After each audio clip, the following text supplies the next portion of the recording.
are categories of symbolic association that are natural to the way we think. And the fundamental elements of those categories seem to be gendered. And so this is partly why I make reference to Taoism, for example. So for the Taoists, the world is made out of chaos and order. And chaos is the domain that you don't understand and that emerges unpredictably, but also the domain from which new forms emerge, right? Because it's from novelty that the new emerges.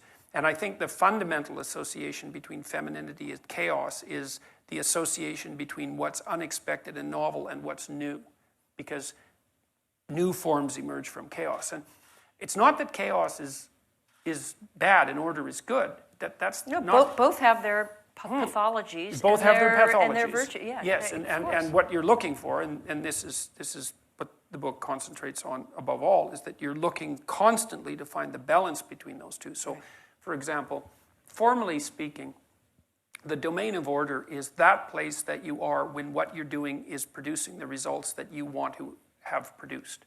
So imagine, think about the preconditions for not being anxious. Okay, so the preconditions are that you're constantly making predictions about what's going to happen next. And those predictions are tied tightly to your behavioral output. So you act in a certain way and you presume that a certain thing is going to happen. And if your actions produce the results that you desire, then you assume that you know where you are and you know what you're doing, and that your plan is intact, and that the environment is secure, and that keeps your anxiety under control. That's order. And then, maybe you're at a party and you don't know anybody, and you tell a joke and everybody looks at you like what you said was not only not funny, but also downright offensive. And then all of a sudden you've moved from the domain of order into the domain of chaos, because you thought you were somewhere, and you thought you were someone, and you thought you were with people that were of a certain type, and you got all that wrong.